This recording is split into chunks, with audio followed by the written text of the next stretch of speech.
Well, not the video you might be seeing or thought you'd be seeing, but as you can tell by the title, wherever you see it, up here if you're watching it on your phone, down here if you're watching it on your computer, or down here if you're watching it on your TV, but the TV sucks for YouTube because you get a jabillion ads. But you won't get ads in here because we're not that big. But today, as you can tell by the title of the video, it is 4 or 5 things that you can switch into your lifestyle, diet, or anything, supplement-wise, stuff like that, that can drastically improve your life. Not supplement-wise, but lifestyle, diet, or supplement-wise. So I don't want to yap too much in the beginning, just because, like I said, you already know what it is. So let's just get into it. So number 1 is probably going to be something that I've talked about before, and it is a micronutrient deficiency that I believe 97% of Americans do not meet the RDA for, which is the recommended dietary allowance. And that is I believe that is something that some people do not know much about. They do not care for whatsoever. They don't even know that they're supposed to be hitting these numbers because it's not something people know about. It's not something you get told in high school, stuff like that. People don't know the nutrition, basic nutrition, stuff like that. So this one, if you could guess by that statistic, it is potassium, and that will be increasing your potassium intake because sodium intake is way out of hand for the standard American diet. So like anything, potassium, it is an intracellular ion in our body, meaning that it is more inside the cell than outside. So when you have high amounts of potassium, what potassium does, it likes going from a high concentration to a low concentration. So what it means is that once you have a high amount of potassium, it's gonna be pushing it outside of the cell, meaning that it's also you're gonna be excreting more water. So what that means is it's gonna mean less water retention into your body, and also too, it's gonna help muscle contraction, nerve impulses. It's also going to improve your acid-base balance inside your body, your fluid balance inside your body as well, working in tandem with other electrolytes like sodium, magnesium, chloride, all that good stuff. So I just have this little thing right here. It's potassium chloride. It's a huge tub of it. I just have it there because on rest days, some days, I like to have a good ratio of potassium sodium. Excuse me there. But I usually like to have a good ratio of about 1 to 1. Usually it's around 5 grams of potassium to 5 grams of sodium. For me, that's because I exercise a lot. I sweat every single day, so I need to replenish that. And also too, high amounts of potassium could be served by high amounts of sodium. And also too, I drink a crap ton of water every single day, so that also helps with water retention as well. So that kind of just leads into the next portion of my thing is you need to be drinking a lot more water than you actually are. And it might not be as simple as, it can be as simple as just drinking more bottled water. But at the same time, if you look at like diet sodas, most of it is like 99% water. So that can actually increase your daily water intake, but I wouldn't rely on diet sodas because there's a lot of like other ingredients in there that, I don't know, might disrupt your gut. I mean, I'm not gonna say diet soda is bad for you because I drink it every day, but yeah, I'm not one of those people that says artificial sweeteners are bad either. So don't listen to that crowd. Do what you wanna do. But water should be consumed. Usually it's around, I know like obese people, it should be around 1 milliliter for every a kilocalorie of energy requirement. So like if you needed 2,000 calories, you probably would need 2,000 milliliters of water. But basically what I do is I kind of just go off my pee color. I know it's just kind of weird thing to say, but pee color is actually the greatest like visual representation of hydration, because if you feel thirsty, you're already dehydrated. So you want to look at your pee color. It shouldn't be like clear because you're probably drinking too much water then and might be running into an electrolyte balance issue. But it should have a decent green color, and it shouldn't be yellow. It shouldn't be orangish. Like it should have a solid green hue.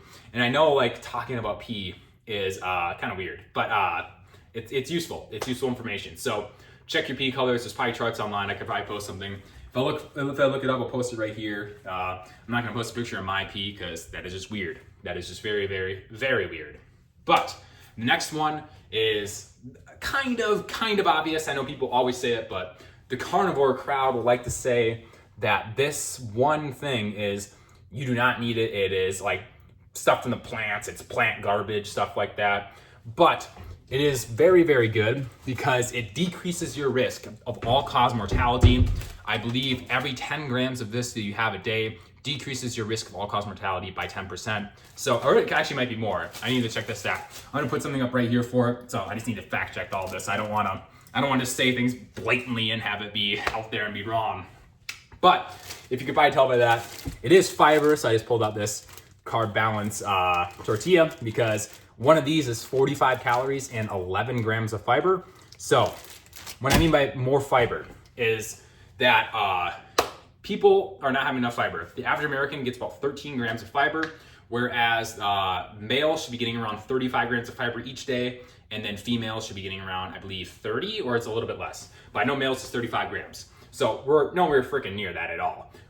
So what we could be doing is increasing our fiber intake. Obviously, eat more fruits and vegetables. That's the easiest answer ever. Like, I'm just gonna pull this out of my freezer because we're right here, so we might as well. My favorite source, as you've seen from a full day of eating video probably, my favorite vegetable is broccoli. And I don't know if you can see this or not, probably not, maybe. But for every serving, 30 calories, and it's 85 grams. And it is 3 grams of dietary fiber. So even having just 2 cups of this a day can increase your fiber. And then also choosing other things like those fiber wraps, of course, are also great in fiber. Another great fiber choice as well would be a classic good old beans, because a serving of this, I believe, has 8 grams of fiber. Yes, 8 grams of fiber, and also you need some protein in there as well too. I know it's an incomplete source, but that's not something we're worried about. But like I said, fiber, it is good. It also helps with gap junctions inside your gut lining, not leading to leaky gut syndrome and stuff like that, because it helps produce butyrate in our body, which helps keep those gap junctions tight in our intestinal lining. So fiber is very, very important. So people say you don't need fiber. It's not an essential thing. You absolutely need fiber in your diet, and people say you don't need the poop and stuff like that. You're ridiculous, okay? Have fiber in your diet, please, because it is something that can truly actually save your life. And you're grown up now. You can eat your damn vegetables. You can eat your fruit. Fruit's amazing. Like, if you can't eat damn fruit, like you're lost. You're actually lost. Like, fruit is so good. If you can't tell me that this absolute wonderful delight of a kiwi is buns, like, I don't know what to tell you. I don't know what to tell you. Maybe your taste buds are fried. I don't know what. Like, seriously, there's so many options for fruit. And I buy frozen fruit since it's picked at the right portion, and it's going to be preserved right away. It's frozen at a right time, so it's frozen right after it's picked, meaning it's going to have the highest quality nutrients. It's going to preserve most of its nutrients, and you can last it in the freezer for a long time. I think I had a bag of frozen mixed berries from last semester's school, spring semester, and then going into this year, I still had them over summer, as I didn't use them when I was at home, and I brought them here, and I still used them. Like, so some of my favorites, like, of course, bananas. Like I said, there's 4 grams of fiber per serving in here, 140 grams, so there's some fiber right there. Cherries don't have as much, but hey, there's 3 grams of fiber per 90 calories. Going on to blueberries, which is a good one, of course, 4 grams of fiber for 70 calories. And strawberries, a little bit less in fiber, but hey. But another good one that has a lot of fiber is actually raspberries as well. They're in there as well, but they weren't in the door. I just grabbed them, they were in the door. Lovely time. But yeah. If you don't like your fruits, I really don't know what to tell you. But literally any vegetable, any leafy green, I would say, because you want to get folate, you want to get vitamin K and stuff like that. But yeah, I mean, anything that you desire, go ahead and try, because not enough Americans eat their fruits and vegetables. I would get about 5 cups of fruits and vegetables a day, about 3 cups of vegetables and 2 cups of fruit, but there's gonna be interchangeable. Try getting one or the other. I highly recommend it. And then going on to the 4th one, I don't know if it would be 4 or 5, but we'll just go on to the 4th one. I know this one, it shouldn't be controversial because it's controversial for kids my age, but we need to stop with the damn alcohol, because alcohol is just poison for the soul. It is poison for your body. It's poison for gains, first of all. It literally stops muscle protein synthesis. And also, too, it's just literally killing you. There's no nutritional benefit. There's actually only a net negative for it. So we need to stop with alcohol. It is 2025. There's other alternatives to having fun. I would even say the devil's lettuce is probably more healthier than the alcohol. But that is a personal statement. It's probably not as healthy. It's probably not healthy, probably. But I would say it's healthier than alcohol. You're not exploding your liver.